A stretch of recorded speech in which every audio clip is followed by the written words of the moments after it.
কমপক্ষে ১৭৫ জন শিশু শিক্ষার্থী হত্যার মধ্য দিয়ে ইরানে যে যুদ্ধ শুরু হয়েছিল এতদিন পরে এসে সেই যুদ্ধের আ লাভের অংশের পরিমাণ শুনতে চান? একটু জানাতে চাই যে আন্তর্জাতিক গণমাধ্যমগুলো বলছে যে পশ্চিমার ৬টি পশ্চিমা তেল কোম্পানির সম্মিলিত বাজার মূল্য এখন প্রায় $১৩০ বিলিয়ন গিয়ে ঠেকেছে। ব্যাপক পরিমাণ লাভের মধ্য দিয়ে সেই দেশগুলো যাচ্ছে। ফলে খুব স্পষ্ট বোঝা যায় যে এই যুদ্ধটি আসলে কিসের জন্য হচ্ছে এবং এই যুদ্ধের সবচেয়ে বড় যে লাভের ভাগ যাদের পকেটে যাচ্ছে সেই দেশগুলোও সবার সামনেই এখন প্রকাশ্য হয়ে উঠেছে এবং এই যুদ্ধ যদি একদিনও অন্তত বেশি হয় তাতেও যে কার কত লাভ হবে সেই হিসেবটি যেন মূল বিষয় হয়ে দাঁড়িয়েছে। কতজন মানুষ সেখানে মারা গেল, কতটি দেশ বিধ্বস্ত হয়ে গেল, কত সভ্যতা সেখানে বিদীর্ণ হয়ে গেল সেটি বড় বিষয় নয়। আমি আপনাদেরকে কিছু তথ্য উপাত্ত দিয়ে আমার এই কথার পক্ষে যুক্তি হিসেবে দেখাতে চাইছি। যেমন আন্তর্জাতিক গণমাধ্যমের রিপোর্ট অনুযায়ী যুদ্ধের শুরু থেকে ২ সপ্তাহে ৬টি পশ্চিমা তেল কোম্পানির সম্মিলিত বাজার মূল্য প্রায় $১৩০ বিলিয়ন বৃদ্ধি পেয়েছে। ফাইন্যান্সিয়াল টাইমস তারা বলছে তাদের এক বিশ্লেষণ, যদি অপরিশোধিত তেলের দাম বর্তমান পর্যায়ে যেটি এখন $১০০ আশেপাশে ঘোরাঘুরি করছে, $১২০ হয়ে গিয়েছিল, যদি সেটি আরও কিছুদিন থেকে থাকে তবে মার্কিন তেল কোম্পানিগুলো ২০২৬ সালে যদি আর কয়েকদিন মাত্র যুদ্ধ চলে তাহলে তাদের প্রায় $৬৩.৪ বিলিয়ন মুনাফা তাদের পক্ষে সম্ভব হবে, সেটি তারা অর্জন করবেন। গোল্ডম্যান স্যাক্স তারা বলছেন এই বিনিয়োগ ব্যাংকের মতে শুধু শেল এবং বিপির পকেটেই এই মাসে অতিরিক্ত $৫ বিলিয়ন লভ্যাংশ ঢুকেছে। মানে তেলের দাম যে বেড়ে গেছে, তাদের যে মজুদ ছিল সেই মজুদের বিনিময়ে তারা যে তেলের দামটি বাড়িয়ে দিয়েছেন, যেটি আমাদের বাংলাদেশের মজুদকারীরা করে থাকে, আমরা দেখেছি সকল কিছুর দাম তারা বাড়িয়ে দেয়।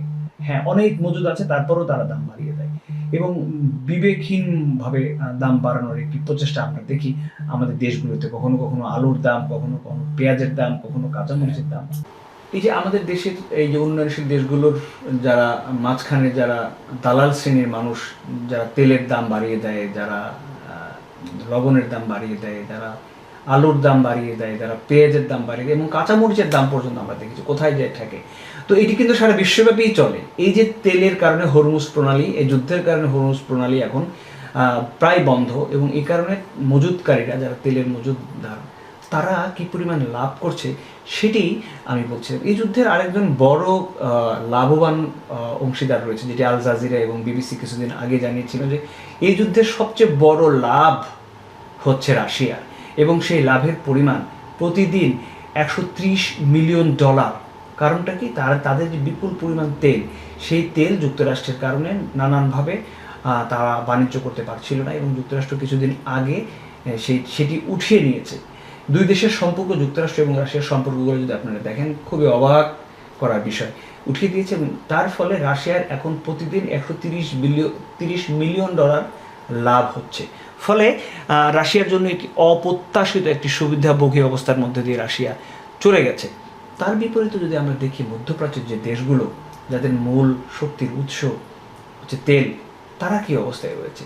তারা কোথায় গিয়ে ঠেকেছে? তাদেরকে নিয়েই তো যুদ্ধ, ইরানকে নিয়েই তো যুদ্ধ। সেই যুদ্ধের অভিঘাত হিসেবে যদি আমরা দেখি হরমুজ প্রণালীর একদম প্রান্ত সীমায় থাকা কুয়েত, তারপরে বাহরাইন, তারপরে সৌদি আরবের ভূখণ্ড তো রয়েছে, তারপরে কাতার, তারপরে সংযুক্ত আরব আমিরাত, যারা এই তেলের ব্যবসাটি করেন তাদের অবস্থা কি দাঁড়িয়েছে আমি আপনাদেরকে একটু জানাতে চাই। কারণ তারা তো গত 17-18 দিনে তেলের ব্যবসাটি করতে পারছেন না। তাদের অবস্থা দাঁড়িয়েছে যে সংযুক্ত আরব আমিরাত পর্যটন, বিমান এবং রিয়েল এস্টেট সব মিলিয়ে তাদের $25 বিলিয়ন ক্ষতি এখন পর্যন্ত হয়েছে। সৌদি আরবের ক্ষতি হয়েছে তেল উৎপাদন এবং অবকাঠামো খাতে $30 থেকে $35 বিলিয়ন। কাতারের এলএনজি গ্যাস রপ্তানি ও পর্যটন বাবদ $15 থেকে $18 বিলিয়ন এবং ইরাকের তেল রপ্তানি টার্মিনাল, যেটি তারা তেলের ব্যবসা করতো, সেখানে $10 বিলিয়ন ক্ষতি হয়েছে মাত্র এই কয়েকদিনে। সব মিলিয়ে দেখা যায় যে তাদের যেটি ক্ষতি হয়েছে গত 17 বা 18 দিনে $85 বিলিয়ন ক্ষতি হয়েছে মধ্যপ্রাচ্যের এই দেশগুলোর। ফলে ক্ষতিটি কার হচ্ছে আসলে? ইরানের ক্ষতি হচ্ছে, সৌদি আরবের ক্ষতি হচ্ছে, কাতারের ক্ষতি হচ্ছে, বাহরাইনের ক্ষতি হচ্ছে, কুয়েতের ক্ষতি হচ্ছে, ইরাকের ক্ষতি হচ্ছে, কিন্তু লাভ হচ্ছে কাদের?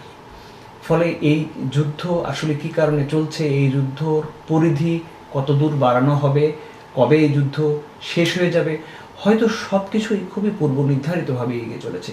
কারণ লাভের, আপনারা নিশ্চয়ই দেখেছেন যে প্রেসিডেন্ট ডোনাল্ড ট্রাম্প তিনি বলেছেন মার্কিন যুক্তরাষ্ট্র তেলের অন্যতম বড় তেল উৎপাদনকারী দেশ, উৎপাদক হিসেবে তারা ব্যবসা করেন, এবং তিনি কিন্তু প্রকাশ্য বলেই দিয়েছেন যে এই যুদ্ধের কারণে মার্কিন তেল কোম্পানির অনেক গুণ বেশি লাভ হচ্ছে।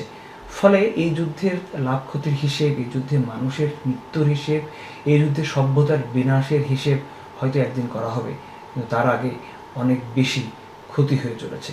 ভালো থাকবেন সবাই।